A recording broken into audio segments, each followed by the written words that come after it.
ઈ તારામતી દીકરાનું સબ લઈ અને શમશાનમાં આવે અને અયોધ્યાનો સમ્રાટ રાતે મેઘલી મળેલી કાળી ડિબાંગ રાત અને બાપુ ડાકણ્યો રાહાડા લે એવું ચિત્ર હો ભાઈ.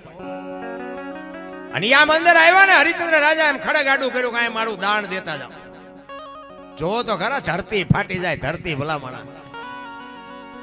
ઈ કે પણ સ્વામિનાથ તમે મને નથી, ઈ કે તમને ઓળખું છું, આ મળદું ઓળખું છું, પણ હું આ નોકરી કરું છું.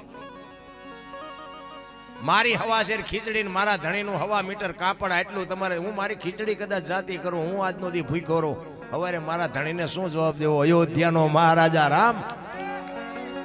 શું આપણે વાતો કરીએ ભલામણા.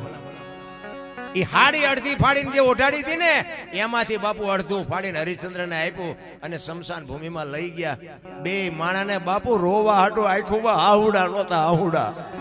ઈશ્વર જેથી માથે નાખે ને તેથી બાપુ કોઈ ધણી નો થાય.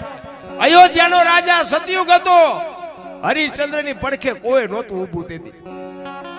એટલે કહું છું ભગવાને તમને આપ્યું હોય અને એવો કોઈક દુખિયો માણા હોય ને તો બાપુ એની હાથડીની દુઆ લેજો, જિંદગીમાં તમારું નામ થઈ જાય. ઈ લાકડા ગોઠવાન માથે સબને મૂક્યું અને આમ અગ્નિ ચાપવાની તૈયારી કરીને તા વિશ્વામિત્રના હાજા ગગડી ગયા. જો આ મળદું હરગી જાય ને તો સ્વર્ગમાંથી ઇન્દ્રનું ઇન્દ્રાસન હેઠું આવે અને તેથી હડી કાઢી કે બારે મેઘ ખાંગા કરીને ઓલું મળદું હરગે નહીં હોય કે ગયા બધા.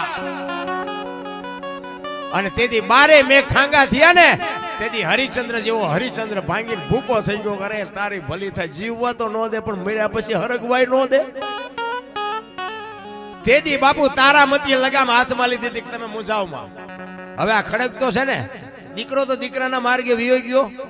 હવે મારું માથું ઉતારી લ્યો, તમારે જીવવું હોય તો જીવજો ને મરી જવું હોય તો મરી જજો. ને આમ ખડક ઉપાડ્યું ને તેથી અખિલ બ્રહ્માંડના માલિક ને મારા બાપ બાવડા ઝાલવા પડ્યા.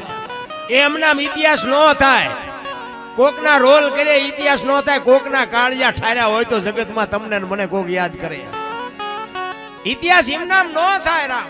એટલે કહું છું કે દીકરીઓએ છે ને જ્યાં ધર્મ ધ્રુજી ગયો પુરુષ ન પગી ગયો, દીકરીઓએ દુનિયામાં આબરૂ રાખી છે.